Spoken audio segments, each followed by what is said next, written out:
ये question board exam में किसी ईयर में पूछा गया है, किसी सेट में पूछा था। फिलहाल इसको हम अच्छे से समझते हैं क्योंकि ये इंपॉर्टेंट हो सकता है कि इस बार भी पूछ ले। तो prove that the tangents drawn at the ends of a diameter of a circle are parallel.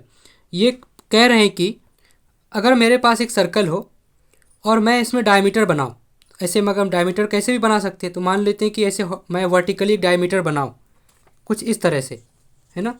अगर मैं डायमीटर बनाऊँ इस सर्कल पे और इस डायमीटर के एंड पे मैं दो टेंजेंट ड्रॉ करूँ हॉरिजॉन्टली कुछ इस तरह से, तो हमें ये प्रूव करने के लिए ये बोले हैं कि ये दोनों टेंजेंट पैरेलल होंगे, ये प्रूव करो। पहले हम ये देखते हैं कि इसको सॉल्व कैसे करना है, समझना कैसे, और उसके बाद एग्ज़ाम में कैसे लिखना है वो हम सीखेंगे। ठीक है, तो पहले हम क्वेश्चन को समझने की कोशिश करते हैं कि एक डायमीटर है जिसके एंड पे दो टेंजेंट खींचा गया है, दोनों को पैरेलल साबित करना है, प्रूव करना है। अब हम जानते हैं कि जो ओ ए है वो हमारा रेडियस है, और रेडियस और टेंजेंट के बीच में कितना एंगल बनता है, 90 डिग्री, है ना। ये 90 डिग्री का एंगल बनता है रेडियस और टेंजेंट के बीच में, इधर से भी 90 इधर से भी 90, क्योंकि स्ट्रेट लाइन है, टोटल एंगल 180 डिग्री होना चाहिए, है ना। ये 90, ये भी 90। उसी तरीके से ये भी 90 होगा, रेडियस और टेंजेंट के बीच का एंगल हमेशा 90 डिग्री होता है, ये भी 90 डिग्री हो गया। तो ये दोनों तो परपेंडिकुलर हो गए। यहाँ से क्या पता चला, जो ए बी है, क्या पता चला कि जो ए बी है वो परपेंडिकुलर है किस पे, पी क्यू पे, और ए बी जो है वो परपेंडिकुलर है किस पे, आर एस पे भी। ये दो चीज़ें हमें पता चली यहाँ से, है ना।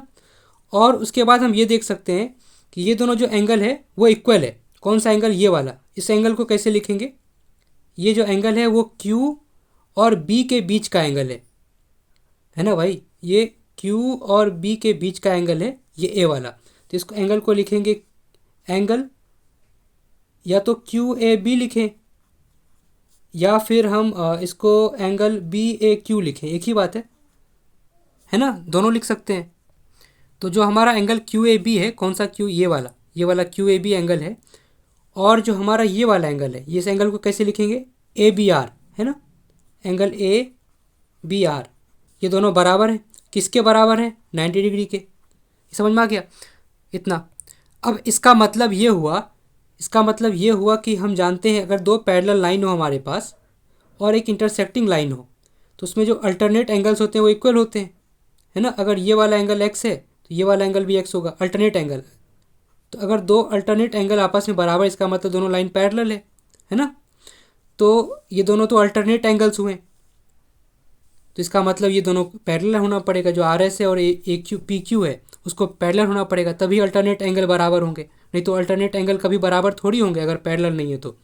क्यों बराबर होता है अल्टरनेट एंगल, अब जैसे दो लाइन अगर पैरेलल है और ये इंटरसेक्टिंग लाइन है, तो अगर मैं इसको अगर एक्स बोलूँ, है ना, तो अगर ये पैरेलल है तभी जितना इसके स्टेडी लाइन, इस इंटरसेक्टिंग लाइन और इस हॉरिजॉन्टल लाइन के बीच का एंगल जितना है वो यहाँ भी उतना ही होगा एक्स, क्योंकि इसी लाइन को हमने ऊपर रख दिया ले जाकर, क्योंकि दोनों पैरेलल है तो फ़र्क नहीं पड़ेगा। इस पॉइंट को पकड़ा और यहाँ पे उठा के रख दिया, तो दोनों का एंगल सेम होगा, एक्स तो एक्स, है ना। अब वर्टिकली अपोजिट एंगल बराबर होते हैं, कहीं पे एक्स बन रहा हो तो जितना ये होगा उतना ये वाला होगा, तो जितना ये होगा उतना ये होगा, तो अल्टरनेट एंगल तो बराबर होते हैं ना। तो इसका मतलब ये हुआ इन दोनों को पैरेलल होना पड़ेगा, तो पी क्यू और आर एस पैरेलल है। तो एग्ज़ाम में सबसे पहले हम ये डायग्राम बनाएंगे, गंदा नहीं करेंगे उसको, और उसके बाद लिखेंगे we know that tangent at any point of a circle is perpendicular to the radius through the point of contact. हम जानते हैं ना, यहाँ जो थ्योरम लगाया हमने कि रेडियस और टेंजेंट के बीच का एंगल 90 डिग्री होता है, रेडियस टेंजेंट पे परपेंडिकुलर होता है, उसी बात को लिखा। ये थ्योरम 10.1 है, वही छाप दिया। और इसका ये मतलब हुआ कि A B perpendicular P Q होगा और A B perpendicular R S के होगा, वो सब समझ चुके हैं हम, उसी बात को मैंने लिखा है। एग्जाम में ऐसे लिखेंगे, है ना। तो angle Q A B angle A B R के बराबर होगा 90 डिग्री के।